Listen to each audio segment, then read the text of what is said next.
Good morning, ladies and gentlemen. It's now 10:30. We're assembling for a panel discussion on cybersecurity and global trade. So if that puts you to sleep or terrifies you or otherwise irritates you, you may want to find a different locale. But if it is a source of interest, you're in the right place. So, good morning. My name is Scott Blacklin. It's my privilege to be the moderator of this august panel. My day job is we advise internet companies to go into emerging markets, working with Washington-based resources. Years ago, I used to work for Cisco Systems, and it was my job to drive internet connectivity to 130 countries around the world. As only a large corporation can go, oh, we call these emerging markets, and they throw things on the globe. They never had a great command of geography, but they had a great command of sales forecasts, and they knew where they wanted their revenue to be. Now, in that period of time, which was basically 2006 to 2009, that was still a heyday of the rollout of the internet. And internet connectivity is a source of economic development, social inclusion, political diversity, and many of the good things that come from things. And Cisco used to like to say, well, the internet can enhance how we live, work, learn, and play. And it was just one big blue sky. And a few irritating voices in the back would go, hey, wait a minute, is there any problem with security in that? And then, oh yeah, and we'd have some hairy old hippie in the corner named Joe. And they'd go, we'll talk to Joe, and after you buy our system, we'll let you talk to Joe, and Joe's available on, anyway. Long gone are those days.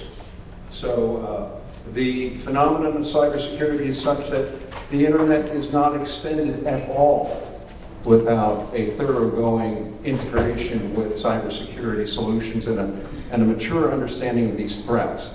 This is what we hope to help bring to light today. It is such a rapidly evolving market that it's hard to get our hands around it and our minds around it.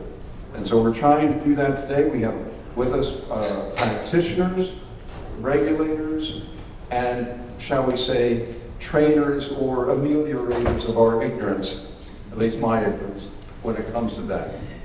So without any further ado, I'm going to introduce our panel. To my immediate left is Donald, call me Mac McCarthy, Director of Field Operations, Open Source Context. Now, Mac will speak about the breadth and the challenges around the international dimensions of cybersecurity. That will be followed by Mr. Erdem Amundson, who is the Director of Information Technology, the Control Division at the Bureau of Industry and Security. That's the fun group, right? So once Aaron finishes with us, we'll bring you to Oz Erdem, who is the president of Links, Inc., and many of you know him as our past chair of the National Association of District Export Councils. He's a naturally humble fellow, so he doesn't present that as such, but you will remember him.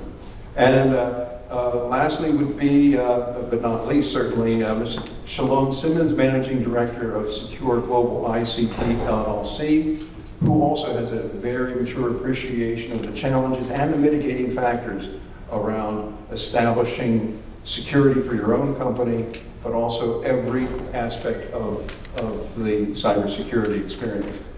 One of the things is, since we are NADEC, and since we do represent the international mission of small, medium enterprises, it is the mission of many of the folks in this room to go abroad and penetrate the infrastructure needs of emerging countries and other countries. And cybersecurity is now in almost every infrastructure area. There's digital management in water, agriculture, healthcare, education, intergovernmental communications. Anywhere where we're selling into infrastructure, there is a digital dimension, hence a cybersecurity dimension. So therefore that factors into your go-to-market strategy. And without any further ado, I'd like to let that be the kickoff platform for Mac McCarthy. Mac, please. Morning. So I think Scott would refer to me as the doom and gloom guy who started off at the cloudy level. But one of the interesting things that you're going to face in your international deals is a whole host of regulatory mismatches, right?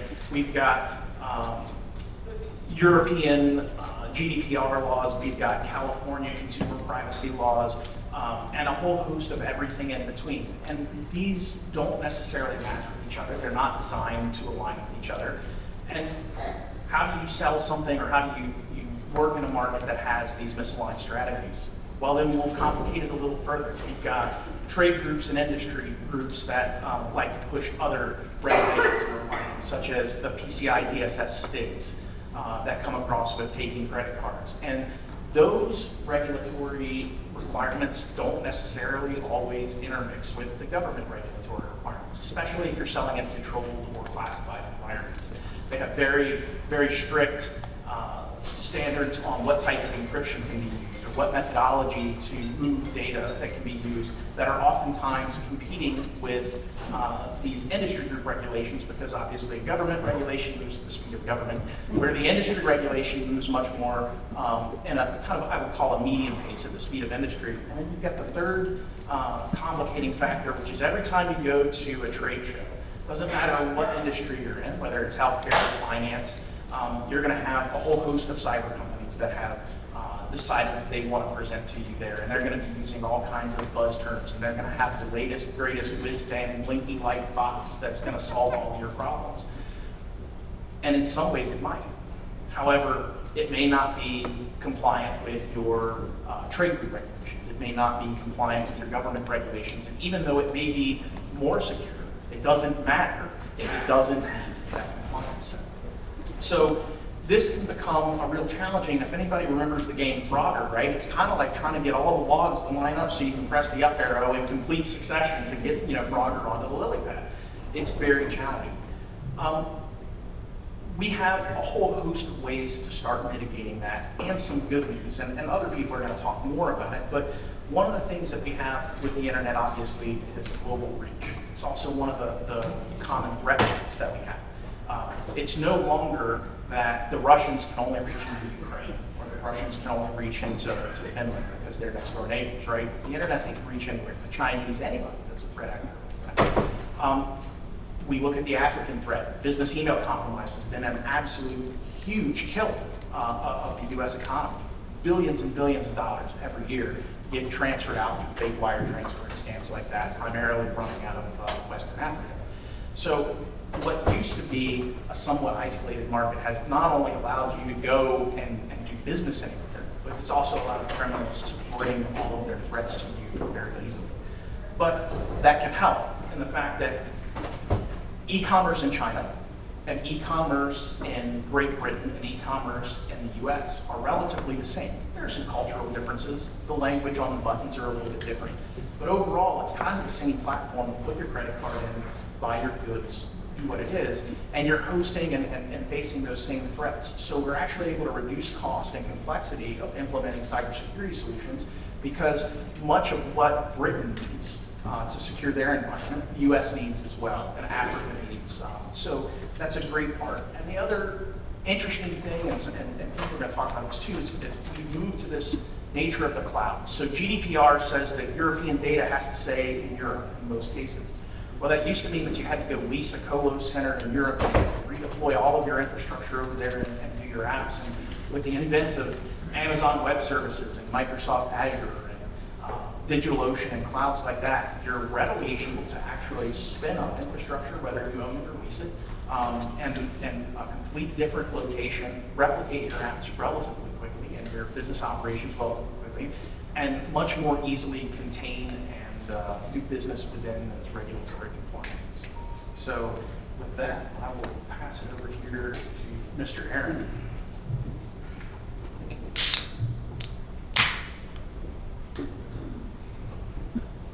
Thank you. I think Mac's discussion of government regulation is a good segue into my part of the channel, which is export controls. So obviously, if you're exporting cybersecurity products, you have to take into account export controls and understand how products are controlled, and what impact that's going to have on you. And I would say there's sort of a series of overlapping controls on cybersecurity products.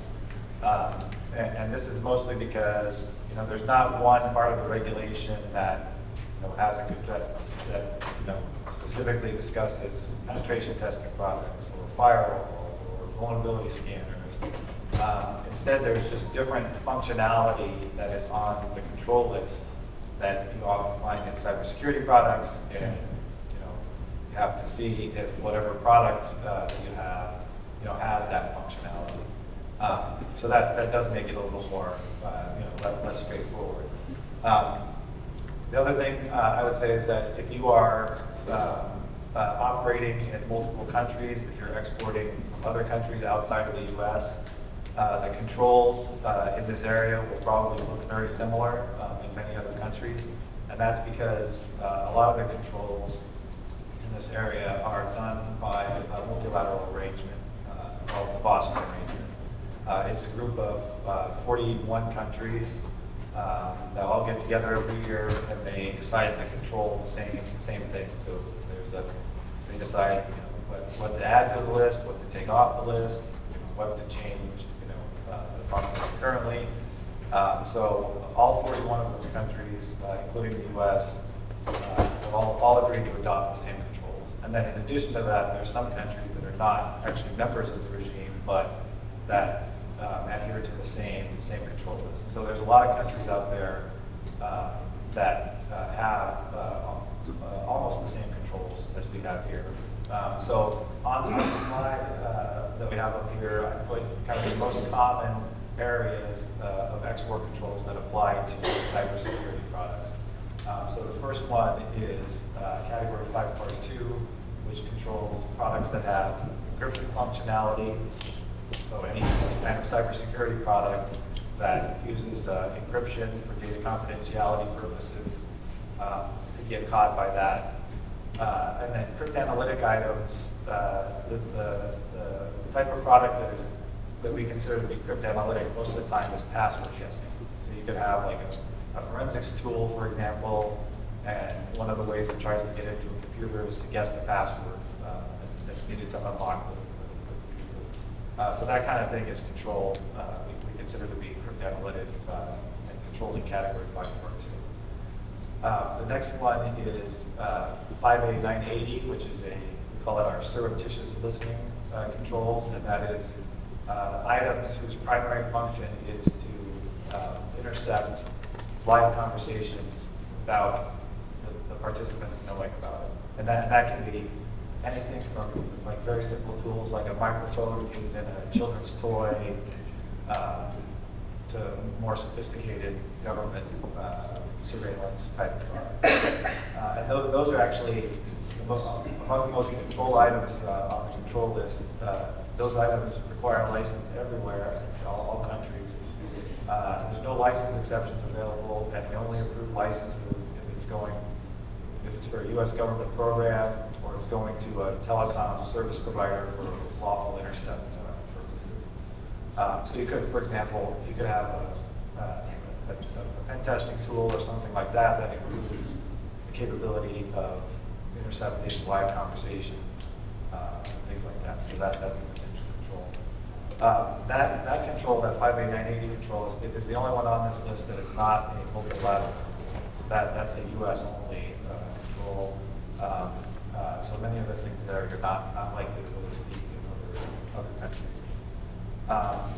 Then there is 5A01F, which is for mobile telecommunications interception devices. It's actually a subset of the 5A980 items.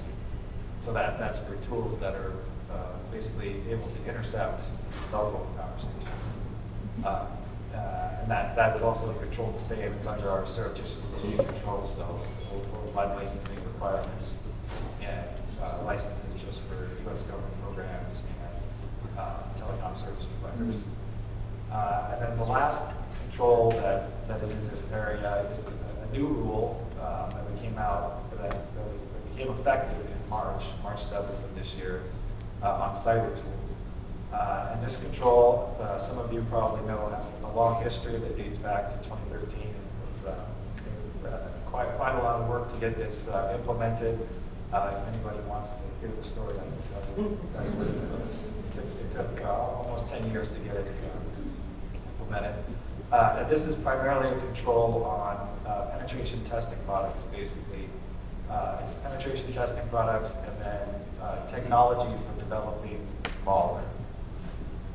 And this rule is meant to be kind of a backstop for things that are otherwise controlled. So in other words, if you have a penetration testing product that has encryption functionality, it's in category 5.2, and the new control is really for penetration testing products that aren't otherwise caught by any of those controls.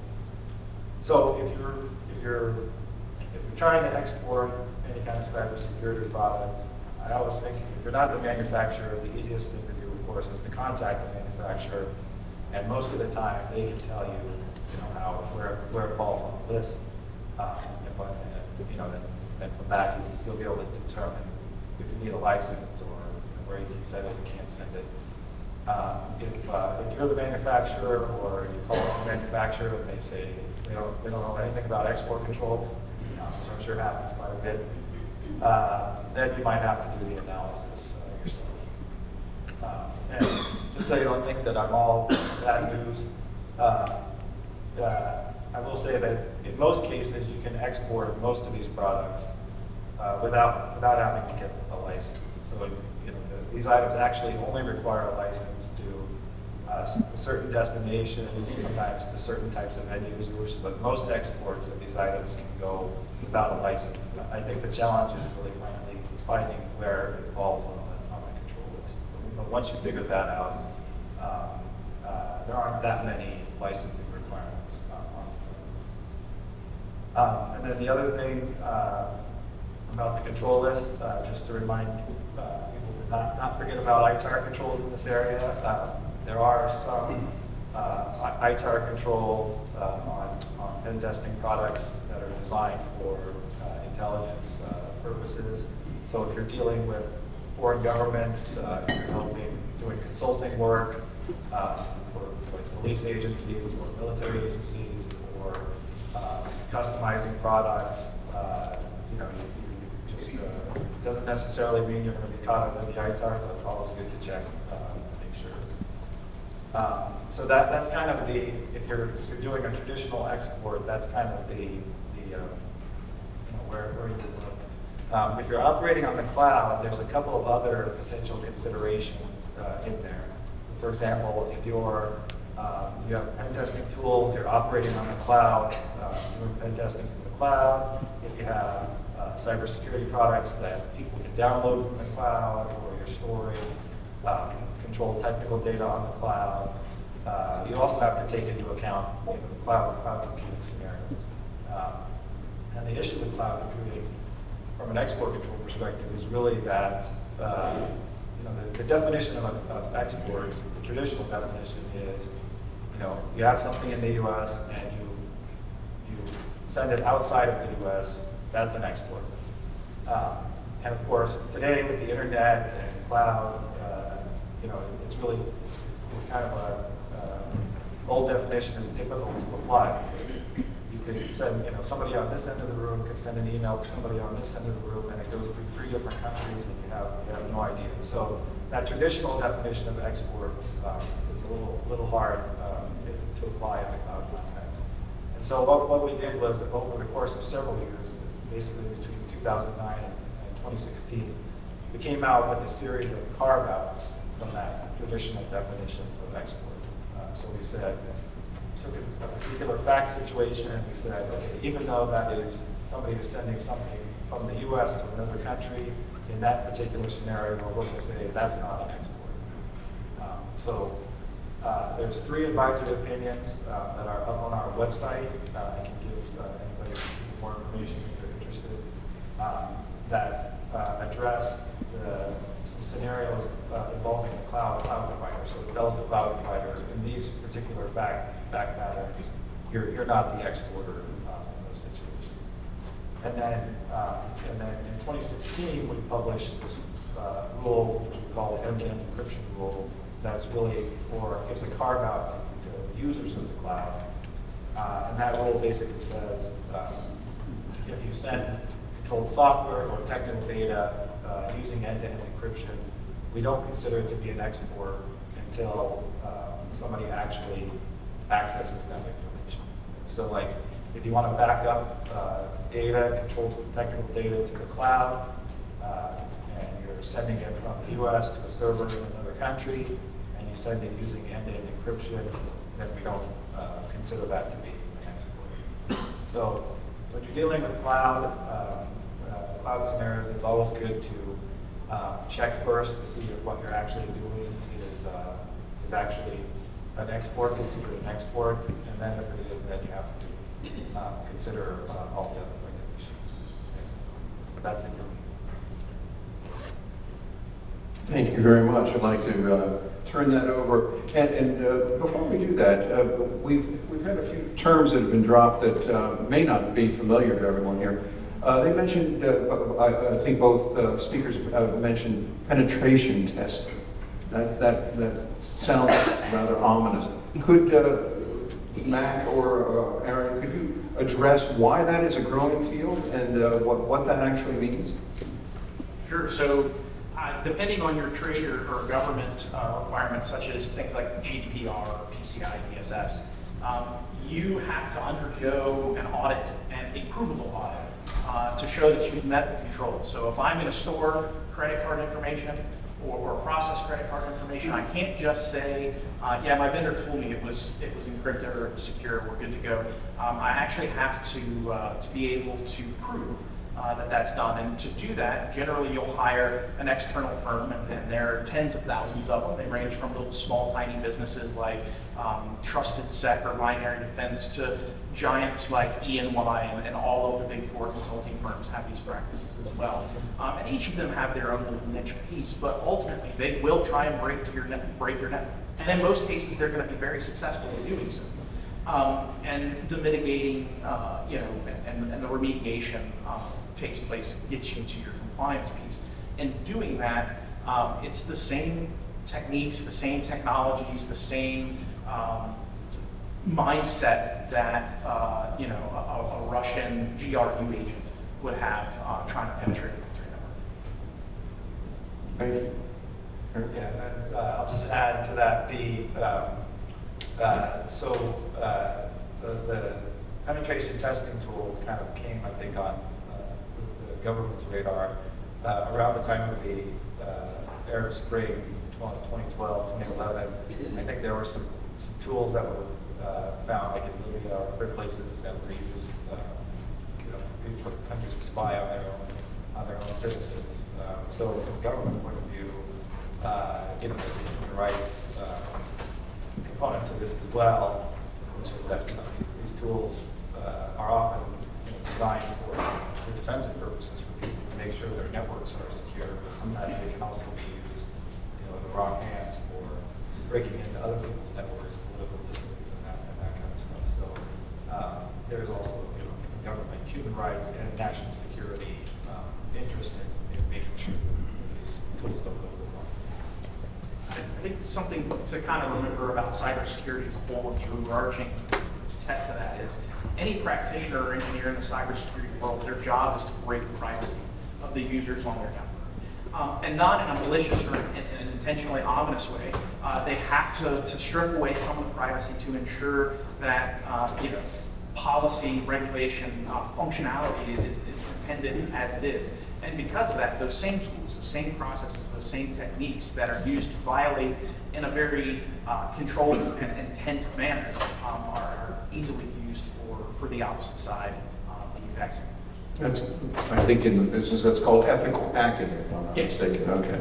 Well, lest this concern you too much, there are remedies and rigors that you can arm yourself with, and I'm going to turn the floor over to Erdem, who is going to discuss how do you be competitive in global trade in the cybersecurity space. Well, thank you. Scott and Eric's example was good. You know, you're sending one email from this side of the hall to another side, but I'm going to give you a more drastic example, which probably you're experiencing at home, right? One of your teenagers sitting on the sofa and posting something on Instagram, and the other one is looking at, oh, did you post? Yeah, you like it. You still didn't like it. Why you didn't like it? You know, those type of scenarios. And when your wife is posting something, you better like it, otherwise you're not going to get, you know, served any dinner that day. Well, these are drastic examples, but it's really part of our life. Privacy definitely kicks in here, right? And the security is part of it. And when we were putting these panels here, we said, okay, well, there are two aspects of it. Cybersecurity is so large object, large, you know, phenomenon today, and one of the side is that, okay, you might have a cybersecurity product or encryption product that you're trying to export. What type of controls are included, right? The second part would be, what if you are trying to be competitive in global trade arenas so that, you know, you have this robust and secure platform, your products are good enough so that you're competitive, you're a strong partner or vendor you know, when it comes to supply chain. So Shalon and myself, we will talk about this part, you know, how we can improve our security posture so that we're competitive enough and we're not losing our customers overnight. So that's extremely critical for the US exporters, you know, even for the domestic suppliers here. So just kick me here if I talk too much, okay? And my apologies, it's gonna be a little bit lengthy because I'm gonna talk about certain standards which are quite technical, but it's good to know. For improving the posture. Now, the first of all, right, you need to define your assets.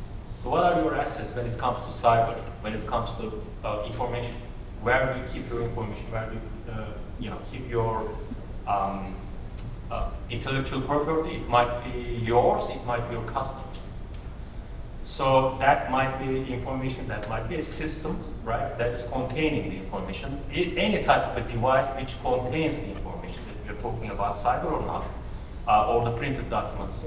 Buildings that really host or store the information. And software. Many times software is databases. What those databases are really keeping, storing inside, is that your data, if it's your software source code, or if it's your customer's data. That might be private, by the way. And also it's the intellectual property. And what's the next? We need to create the risk management plan.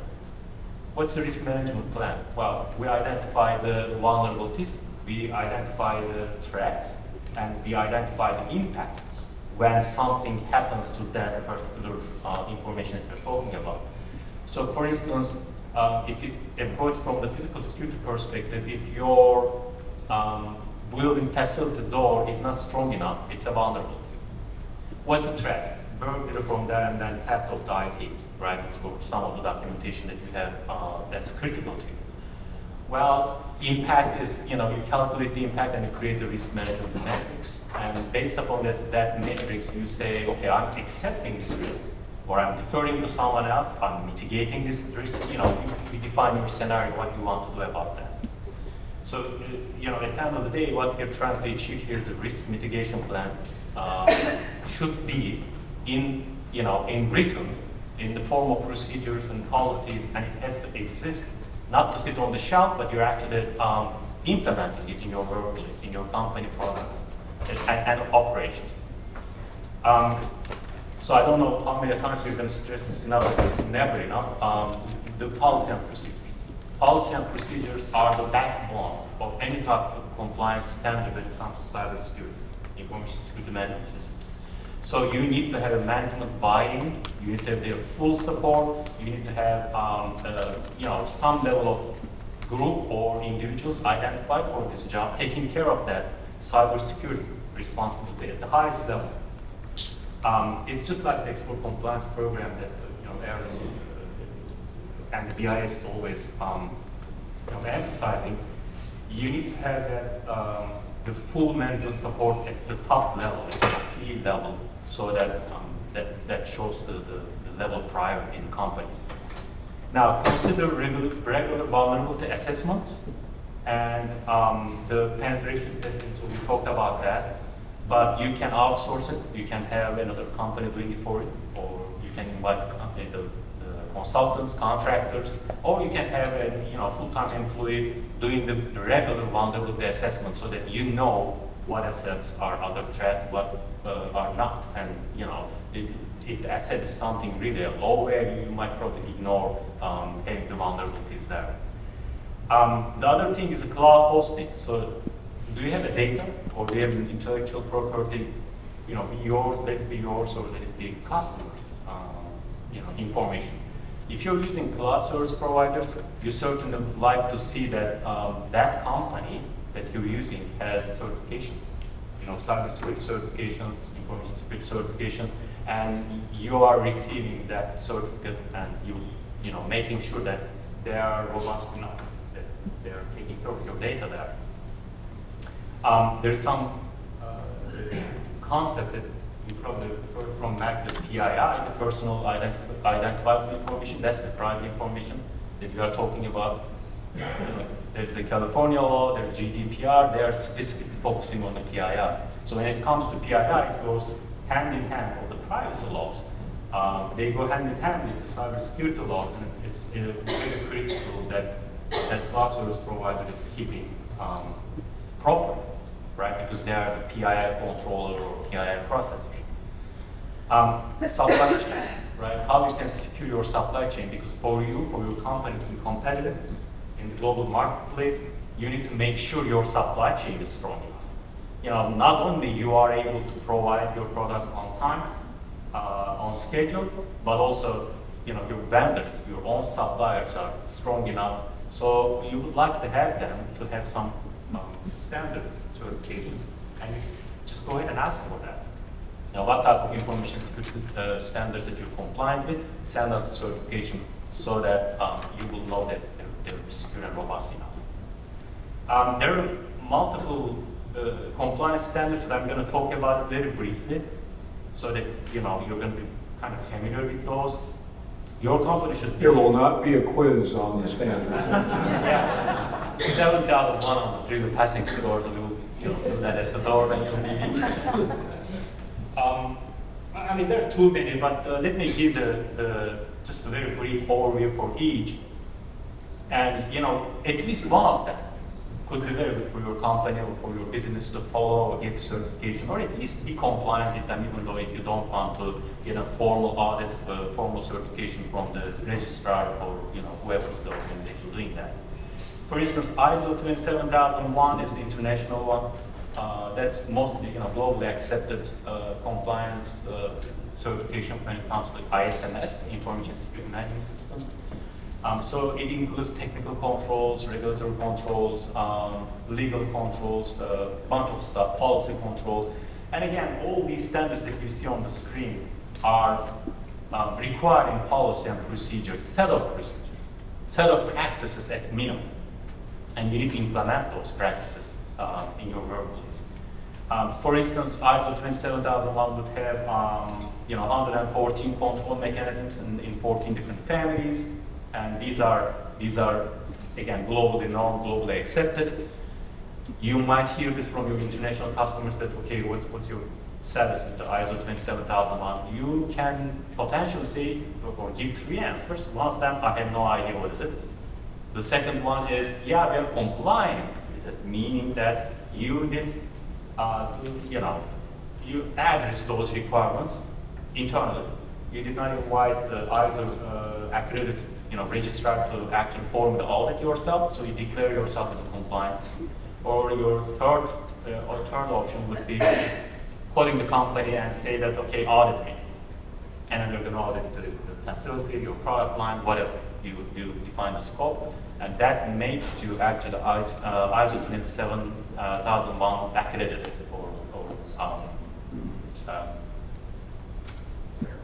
fair, right? The second one is the NIST 800-171 that you see on the screen. These are the National Institute of Standards and Technology Standards. They're multiple, 171, 53, depending on your case, whatever you need. But you probably have heard the 171 quite a bit these years, in the last 3, since 2017, right? So in the last 5 years, actually. It came up with the DoD, with the in the Obama's administration time, the president's executive order, they, the government agencies declared their sensitive information that's unclassified, deemed to be controlled. So we call them a CUI, controlled unclassified information. NARA is controlling those and managing these activities, but essentially DoD came first with requiring their own contractors to comply with the NIST 171 standard, cybersecurity standard, if they would like to be handling the CUI, controlled unclassified information, which is coming from the DoD contracts. So 2018, January was the deadline. Now every small or big defense contractors have to be compliant, with the NIST 171 if they are handling, processing, or generating CUI. So that's number one. There's 110 requirements in an original standard and 14 requirement families again. The landscape is quickly changing. Now, DoD didn't only order that, they also require companies to be, reporting the cybersecurity breaches, incidents in the next 72 hours. That's, as you can imagine, a killer thing for especially small businesses and medium-sized businesses. Because until you understand something went wrong, it's probably a week past already. But once you understand it, you have only 72 hours to breach, to report to the DoD portals. It's a very loaded process. You should be definitely ready if you are into the DoD contract business. And guess what? The GSA, Homeland Security, and Energy, Department of Energy are following the same suit. So in the near future, you're going to hear this from all types of government agencies contracts. They also changed regulations, for DFARS, Defense Federal Acquisition Regulation Supplement. Now they say you need to put your NIST 171 compliance scoring on the SPRS system in order to get the contract. And furthermore, until 2025, you need to be CMMC compliant. CMMC is a cybersecurity maturity model certification. So you should have a certificate in your hand if you are holding federal contract information, that is HCI, or the CUI. Depending on what is that you're receiving from the government, you should either have the level 1 or level 2 maturity for the cybersecurity.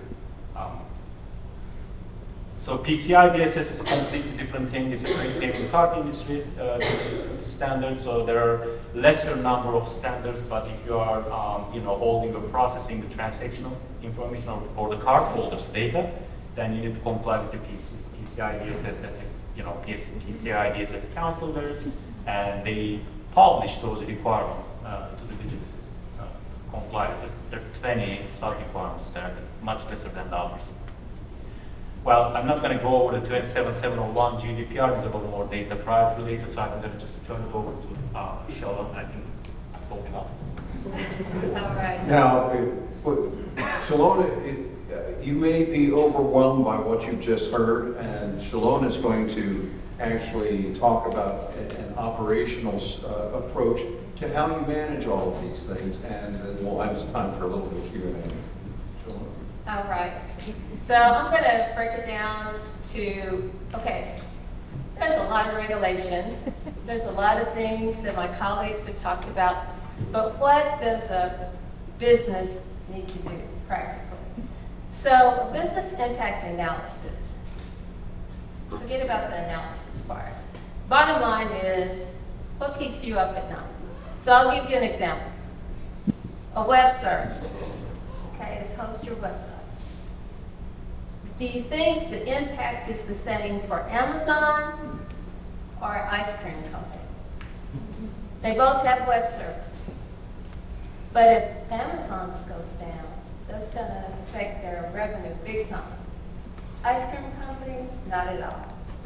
It might, now that everything's being delivered, but I'm just saying, you need to look at your company, look at the assets that Oz talked about, and look at the likelihood that they will be attacked, the impact if they go down, okay? And what kind of priority is that for your company?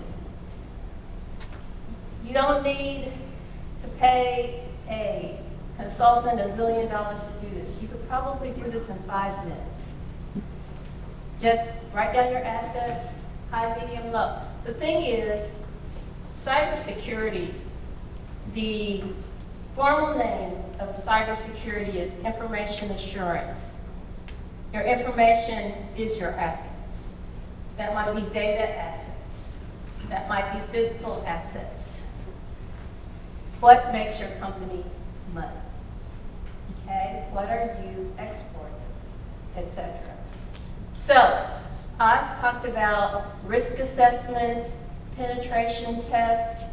So basically, you have somebody try to break into your company, try to take those assets that are so important, and find out where the holes are. That's all that is. And you need to have a contingency plan. The contingency plan, on average, companies that don't have one usually go out of business in 18 months. Contingency plan is how do you recover from a disaster? How do you respond to a disaster? Do your employees know what to do if their skin all of a sudden turns psychedelic? Do they know who to call, what to do, etc.? All right, and business continuity. Do you have a backup plan? So now you can't operate in your Washington, D.C. office. Do you have an office in Louisiana that you can shift everything to? Or maybe in London. I live in North Carolina, I'm from Oklahoma. There's a company there. They recently went international. They diversified their offices. And so when COVID hit, their Australian office kicked in. Instead of operating out of Oklahoma, they were operating out of Australia. And they were able to continue. All right? Physical security is important. Don't think this is all computers. All right, so who has the keys to any kingdom in any office? Some people may say the CEO, but I say the janitors. They are there after hours. They have a key to every lock. If your important information assets that you don't want to lose because they'll make you go out of business, you need to vet everyone that can touch it or access it.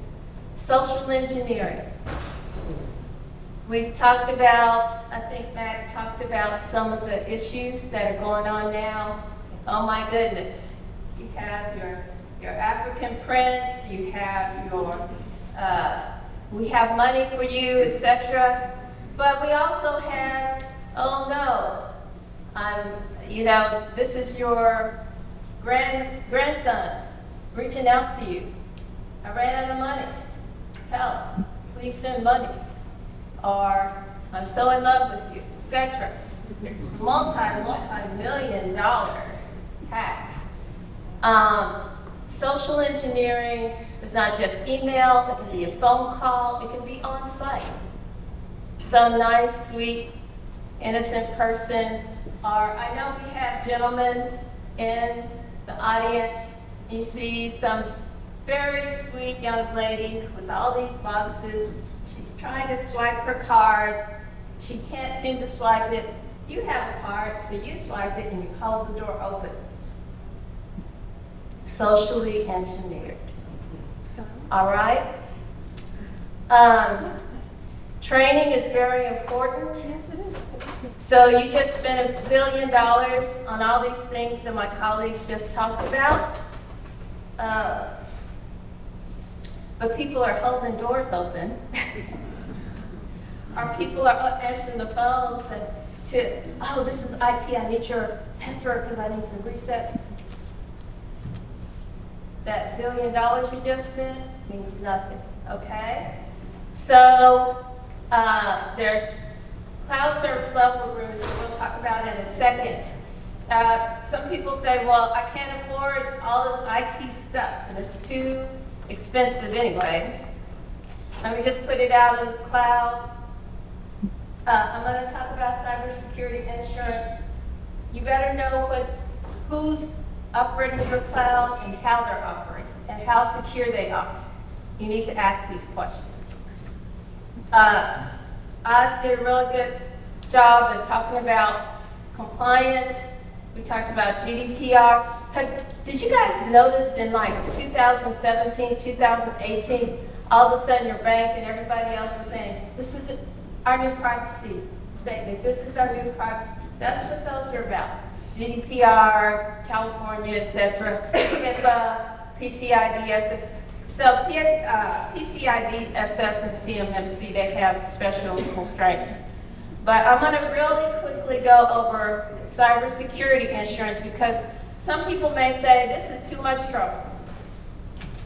Shalon, this is too much trouble. I'm just going to slap some insurance on it, and if we have a loss, they'll pay for it, right? Well, I don't know, 2010 or pre-$6 trillion worth of losses, that probably would have worked.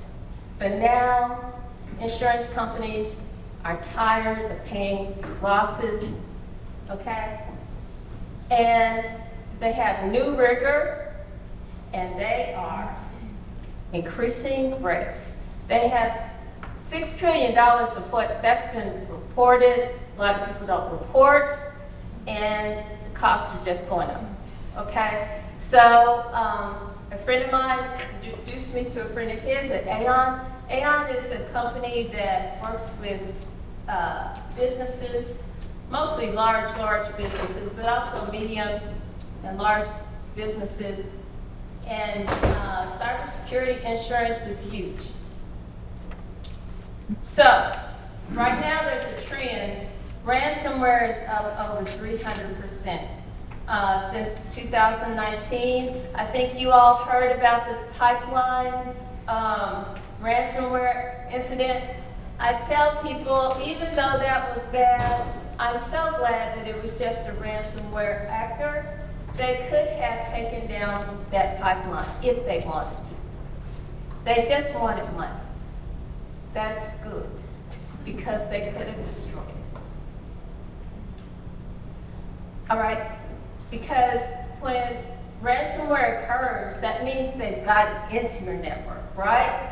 And over 80% of ransomware occurrences, that means your data, your assets has been taken, okay? And most of the, according to the Aon report, the 2022 report, most of these are 8-figure losses. So tens of millions of dollars.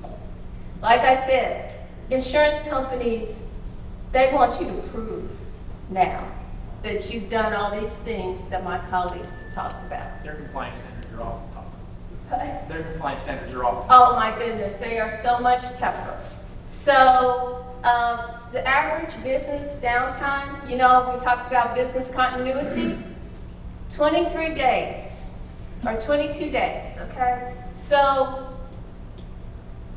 can your businesses be down for 22 days? You guys good with that?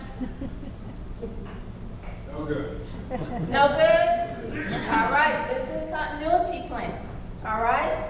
That's why we talked about that. And then privacy, data breaches. So this GDPR and all these new requirements and all these new privacy, actually it's actually worked, because since 2019, those data breaches have been flat, whereas ransomware has gone through the roof. So if you are GDPR compliant, HIPAA compliant, PCI compliant, and you've done all those things, when it's not a matter of if, it's a matter of when. When you are hit, it's not going to hurt so much, especially for your clients and your company, okay? So, recommended solutions. Determine your security posture, do a risk assessment penetration test. My colleagues talked about that. Make sure you have security controls in place when you do this risk assessment and they crawl into your network and ask you all these questions, like, why are they asking all these questions? Then you will know where you are, okay? And then also the contingency plan, I already talked about that, disaster recovery, incident response. If your employees don't know how to respond to one of these breaches, it only gets worse. In a fire, if you don't know, you need to call 911, you need to get out of the building. We went through fire drills. I know in elementary school, I did, very important to know how to respond, where the exits are, what to do. Same thing with the breach. $6 trillion later. Okay? Don't think it's trivial. Okay? So, business continuity, etc. All right, so third-party vendors. So you have these cloud vendors. You said, well, Sean, this is too difficult.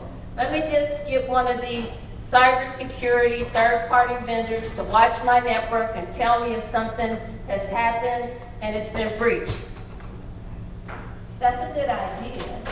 However, in addition to that, make sure it's in compliance with your insurance company, because your insurance company may have requirements that your service level agreement is not matched. You need to make sure they match. So we talked about the 72-hour notification. Well, if your insurance company says it has to be 48 hours, it has to be 48 hours. You do want them to pay, right? We said it was 8 figures, right? On average. So you need to make sure it's in compliance. Make sure it matches. And make sure your third-party vendor talks to them. Also make sure that there's a way to document information for claims and accounting. So you need to be able to prove that there was loss, and you need to be able to document what happened. So my employees screamed, went psychedelic. They immediately called this hotline that I told them to, based on our incident response plan. We then determined that there was a breach. Since the network was segregated, it's a subnet, we were able to cut that part of the network off. There were only 10 employees in that, but it still caused a big breach. You have all that documented. Then you have digital forensics. Digital forensics is where they tell you what happened with the computer and what the timeline was, etc. And you'll be able to show your insurance company, yes, we had that loss, but we had this incident response plan, we did our due diligence, we tried to prevent it, but we still had $10 million loss. Will you please pay? They'll say, sure. We see that you did all you can do. But if you haven't done anything, you haven't backed up anything, you haven't trained anybody, you haven't done a risk assessment ever, or in 10 years, you need, I don't know if they'll pay. I can't speak for any insurance company. I can only tell you what the 2022 report of Aon group said. Okay. So that's all I have to say. I will turn it over to Scott. Well, I think it all gets down to that old saying, an ounce of prevention is worth a pound of cure. Maybe it's a ton of cure. And all of this comes down with what I think Max started out with about mismatches. And it's really difficult to mismatch to match up and to synchronize and optimize the different flows that we're trying to manage. What we heard today are increased flows of information, communications, money, technology, compliance, risk mitigation, and insurance. And they're in different stages. And if you listen carefully to what Shalon was saying, is that the mitigation of 2 years ago is already out of date. So this is a circumstance where you need to understand where is your role in these rapidly moving flows. You might be in a business where you don't have to pay attention to that, and good luck to you there. But if you are subject to any of these flows in your business and your partners, and it has a business impact, then it is time to understand how do you harmonize and optimize these flows around protecting your business. So with that cautionary tale, I'd like to open this up to any questions and answers. At least questions, hopefully we'll have the answers. I have a question, just general speaking. Where's a good place to find professionals to engage with what the panel's talking? Question I have is, where's a good resource place to find out how to engage with what the panel is talking about? Resources, listing of support, kind of thing. Almost every industry has something called an ISAC, or an Information Sharing Analysis Center, which is really designed to bring people across industries or let birds of a feather together under one umbrella, and then kind of circle the umbrellas as well. And most of your ISAC, so you've got healthcare ISAC, you've got FS or financial services ISAC, you've got the RIN ISAC, which is the Research and Education Network, right? People don't think about that as a part of it, it really is. So they have all of these. You can pay to be a member, but either way, if you're in that industry, they will help service you, and they will, it pays to be a member in a lot of ways because they will tell you what your industry peers are seeing, but they also have a very good stable of vetted resources to help you, go. Any other questions? I'd just like to make a very quick statement. This is a snapshot in time, and that this is an evolving process, and we all need to keep up with it. Because it is going to change, it is going to evolve. We've already seen the evolution from 2010 to where we are now. So this is not stagnant. And we all need to be aware that it's going to continue to evolve and evolve and evolve. So we need to be aware. That's a great point. We Americans love to scale things. We've talked about that the other night at dinner, but the scaling is in our blood, and part of it is scaling our international business. And what we're talking about touches almost every aspect of infrastructure where we offer our goods and services. So your point is well taken. What about the real business backup of their operations on a daily basis connected to cybersecurity? If you don't have security in the culture and the operations of your business, it doesn't matter how much you spend on security. Shalon, we started technical and went very much to a cultural shift. I can tell you that there are at least 10 organizations in here that if I show up with a hard hat and a ladder and a green vest and a spool of cable on my shoulder, they're going to let me in. And I came to my house last week with all of them. And I'm going to be able to leave something behind if I want to as well. And part of that is because in a large majority of the cases, people think that cybersecurity is a bunch of nerds like me sitting in a dark room with 7 monitors on their desk watching the Matrix go by. And that's part of it. That's part of it. That's just the fun part. But if in the military, we did, everybody's a sensor. Every soldier is a sensor, right? If everybody in your organization is not a sensor, and that culture isn't pushed down, it's too late, right? When do you form a relationship with the FBI or your ISAC? It's not when the breach occurs. If that's happened, it's far too late. It's going to take too long to get everything spun up, right? It's before the case, and that's where the culture piece comes in. And just to add to that, when you look at all these compliance standards that you mentioned, there's always a major portion here is about the complex. So you cannot really 100% outsource security to someone else or to other firm, because your weakest link is still your people. Your operations are still the weakest thing, and they want you to tie up all these loose ends so that the rest can be outsourced to another company for maintenance, continuity.